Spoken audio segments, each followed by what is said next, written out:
single day I'm gonna make something great. That's my way. Hi friends, எல்லாரும் எப்படி இருக்கீங்க? உங்களை பார்த்தது எனக்கு ரொம்ப சந்தோஷம். நிறைய புது ஃப்ரெண்ட்ஸ் வந்திருக்கீங்க. எல்லாருக்குமே ரொம்ப ரொம்ப நன்றி. புதுசாக நம்ம சேனலை பார்க்குறீங்கன்னா சப்ஸ்கிரைப் பண்ணி வச்சுக்கோங்க. கூடவே இருக்கிற பெல் ஐக்கனை ப்ரெஸ் பண்ணி வச்சுக்கோங்க. Thank you friends. இன்றைக்கி நம்ம கிச்சனில் என்ன பார்க்க போகிறோம்னா, இன்றைக்கி நம்ம கிச்சனில் பலாக்கொட்டையும் மாங்காவும் வச்சுட்டு சூப்பராக ஒரு குழம்பு வைக்க போகிறோம். ரொம்ப டேஸ்ட்டாக இருக்கும். இது மலபார் ஸ்டைல் குழம்பு, ரொம்ப நல்லாயிருக்கும். நீங்கள் பருப்பே வேக வைக்க வேண்டாம். இதை தேங்காய் அரைச்சி ஊற்றினாலே குழம்பு ரெடி ஆகிடும். இதுக்கு வந்து நான் 1/4 கிலோ பலாக்கொட்டை எடுத்துட்டு இந்த மாதிரி தோலெல்லாம் உரிச்சிட்டு இந்த மாதிரி 4 நாளாக கட் பண்ணி வச்சுருக்கேன். பெரிய பலாக்கொட்டையாக இருந்தாக்கா 4ஆக கட் பண்ணுங்கள். சின்னதாக இருந்துச்சுனாக்கா 2ஆக கூட கட் பண்ணி ரெடி பண்ணி வச்சுக்கோங்க. நம்ம பலாசொலையெல்லாம் வாங்கிட்டு பலாக்கொட்டையெல்லாம் வேஸ்ட் பண்ண வேண்டாம். இது நல்லா வெயிலில் காய வச்சு இந்த மாதிரி உரித்து குழம்பு பண்ணிக்கலாம். ஒரு மாங்காய் ஃபுல்லாகவே எடுத்து இந்த சைஸில் கட் பண்ணி எடுத்து வச்சுருக்கேன். இந்த குழம்பு வந்து சாதத்து கூட சாப்பிட்றதுக்கு அவ்வளோ டேஸ்ட்டாக இருக்கும். வித்தியாசமாக இருக்கும். நம்ம எப்பயுமே பருப்பு போட்டு சாம்பார் வைக்கிற மாதிரி இல்லாமல் டக்குன்னு ஒரு தேங்காய் அரைச்சி ஊற்றுனாக்கா சீக்கிரமாக ஒரு 10 நிமிஷத்தில் குழம்பு ரெடி ஆகிடும். இப்போ இதை நம்ம வந்து மண் சட்டியில் தான் செய்ய போகிறோம். ஃபஸ்ட்டு இந்த பலாக்கொட்டையை இதில் போட்டுட்டு காரத்துக்கு ஏற்ற மாதிரி பச்சை மிளகாய், இது ஒரு 6-7 பச்சை மிளகாய் கிட்ட இருக்குது. நான் 2 அந்த மாதிரி கட் பண்ணி 2 கட் பண்ணி எடுத்து வச்சுருக்கேன். உங்களுக்கு எவ்வளோ காரம் தேவையோ போட்டுக்கலாம். பச்சை மிளகாயை போட்டாக்கா நல்லாயிருக்கும். 2 பெரிய வெங்காயம் நீளமாக கட் பண்ணி வச்சுருக்கேன். இதையும் இதில் போட்டு விட்டுருவோம்.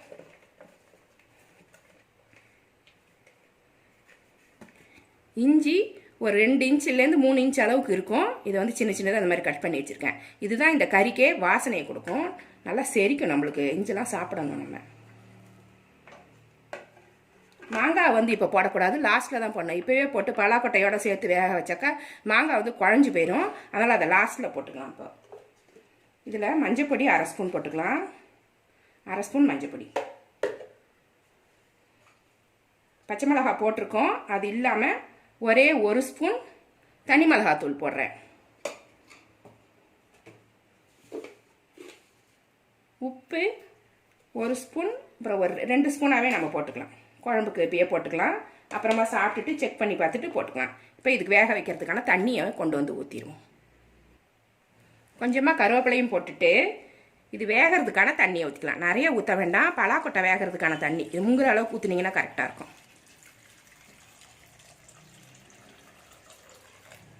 போதும்.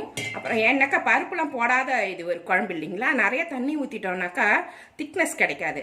அதனால் ரொம்ப நேரம் நம்ம அடுப்பு எரிஞ்சிக்கிட்டே இருக்கணும். ரொம்ப நேரம் சுண்டுறதுக்கு லேட் ஆகும். அதனால் கொஞ்சமாகவே தண்ணி ஊற்றி வேக வச்சு எடுத்துக்கலாம். இப்போ நம்ம ஸ்டவ் ஆன் பண்ணி விட்டுருவோம். இப்போ ஸ்டவ் ஆன் பண்ணியாச்சு. ஸ்டவ் ஆன் பண்ணிவிட்டு இது நல்லா கலந்து விட்டுருங்க. இது நல்லா வேகிற வரைக்கும் நம்ம மூடி வச்சு வேக வைக்கலாம். நடுவில் கிளறி விட்டுக்கோங்க.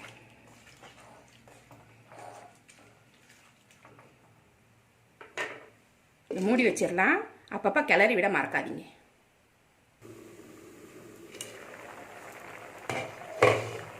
பலாக்கொட்டை நல்லா வெந்துருச்சு.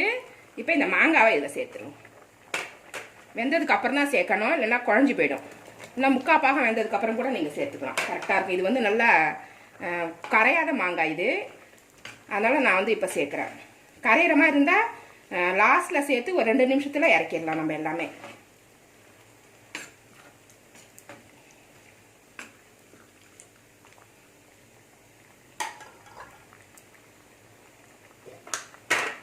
மூடி வச்சிடலாம். மாங்காய் வேகட்டும். இப்போ குழம்புக்கு தேவையான தேங்காய் அரைச்சிடலாம். இது ஒரு 1/2 மூடி தேங்காய். கொஞ்சம் தேங்காய் நிறைய ஊற்றினா தான் இந்த குழம்பு வந்து திக்காக இருக்கும். ஏன்னா நம்ம பருப்பெல்லாம் எதுவுமே போட போகிறது கிடையாது, தேங்காய் மட்டும்தான். அதனால் நம்ம தேங்காய் கொஞ்சம் அதிகமாகவே அரைச்சிட்டு வந்து இது ஊற்றிக்கலாம். இதை அரைச்சிட்டு வந்துடலாம். நல்லா மாங்காய் வெந்துட்டு இருக்கு. இப்போ அரைச்சிட்டு வந்த தேங்காய் இதில்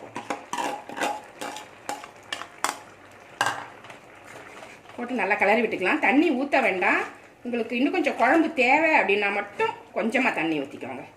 இல்லைனாக்கா திக்காகிறதுக்கு லேட் ஆகும். அதனால் தேவைன்னா மட்டும் ஊற்றிக்கோங்க. இல்லைன்னா இப்படியே நல்லாயிருக்கும். இது இப்படி குழம்பு மாதிரி தான் இருக்குது பாருங்கள்.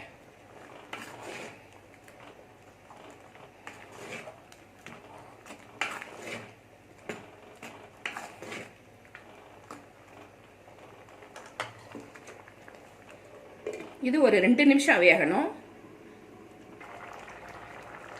குழம்பு நல்லா வெந்துருச்சு, கரெக்டான பக்குவத்துக்கு வந்துருச்சு. இந்த சமயத்தில் நீங்கள் உப்பு காரம் எல்லாமே செக் பண்ணிக்கலாம். மாங்காய் வந்து நல்லா புளிப்பாக செலக்ட் பண்ணிங்கன்னா குழம்பு சூப்பராக இருக்கும். புளி இல்லாத மாங்காய் வந்து அவ்வளோவா நல்லா இருக்காது. நல்லா புளிப்பாக பார்த்து செலக்ட் பண்ணிக்கோங்க. இப்போ வந்து குழம்பு ரெடி ஆகிடுச்சு. இதை நம்ம தாளிச்சிடலாம். வானல் சூடு பண்ணியிருக்கேன். இதில் கொஞ்சமாக எண்ணெய் ஊற்றிக்கலாம். நான் தேங்காய் எண்ணெய் ஊற்றுறேன், அப்போ தான் நல்லாயிருக்கும். தேங்காய் எண்ணெய் பிடிக்காதவங்க சன்ஃப்ளவர் ஆயில் உங்களுக்கு விருப்பமான எண்ணெயை ஊற்றிக்கோங்க. நான் ஒரு அரை கரண்டி தேங்காய் எண்ணெய் ஊற்றுறேன். தேங்காய் எண்ணெய் கொஞ்சம் நிறைய ஊற்றினா டேஸ்ட் நல்லாயிருக்கும்.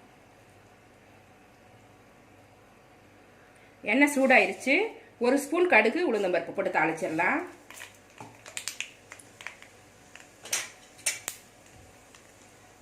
ஒரு 5லேருந்து 6 சின்ன வெங்காயம் குட்டி குட்டியாக கட் பண்ணி வச்சுருக்கேன்.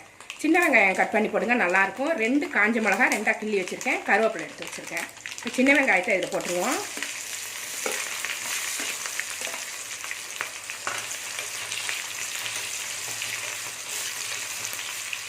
காஞ்ச மிளகாய் இதில்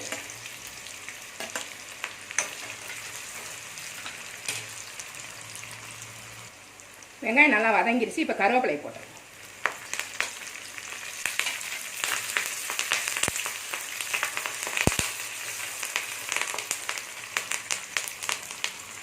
இப்போ ஸ்டவ்வை வந்து சிம்மில் வச்சுருங்க. வச்சுட்டு ஒரு 1/4 ஸ்பூன் இல்லைன்னா அதுக்கு குறைவாகவே கொஞ்சமாக மஞ்சள் பொடி போட்டுருங்க. ஒரு 1/4 ஸ்பூன் தனி மிளகாய் பொடி, ரெண்டையுமே போட்டு இப்போ ஒரு கலரிட்டு இதை ஊற்றினா தான் குழம்பு வந்து நல்லா கலர்ஃபுல்லாக இருக்கும். நல்லாயிருக்கும், டேஸ்ட்டும் நல்லாயிருக்கும், வாசனையாக இருக்கும், குழம்பும் நல்லா கலராக இருக்கும். இதை அப்படியே இந்த குழம்புல எடுத்து ஊற்றிடுவோம்.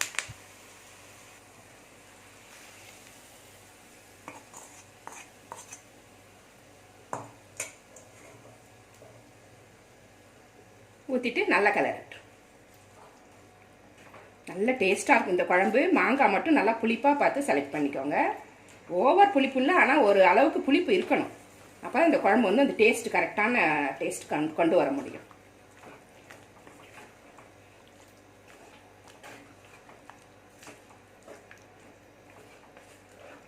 இப்போ பலாக்கொட்டை மாங்காய் கறி சூப்பராக ரெடி ஆகிடுச்சு. இதை ஒரு கப்பில் எடுத்து வச்சு நான் இப்போ காமிக்கிறேன். உப்பு காரம் எல்லாமே செக் பண்ணிக்கோங்க. பத்தலைன்னா போட்டுக்கோங்க. இப்போ குழம்பு ரெடி ஆகிடுச்சு. ஸ்டவ் ஆஃப் பண்ணிட்டேன். இப்போ லாஸ்ட்டில் பச்சை தேங்காய் எண்ணெய் சூடு பண்ணதில்லை, அப்படியே ஒரு 2 ஸ்பூன் மட்டும் விருப்பம் இருந்தால் போட்டுக்கோங்க. இது ஆப்ஷனல் தான். எனக்கு பிடிக்கும், அதனால் கொஞ்சமாக நான் போட்டுக்கிறேன். இந்த மாதிரி போட்டுட்டு சாப்பிட்டிங்கன்னா ரொம்ப டேஸ்ட்டாக இருக்கும். இது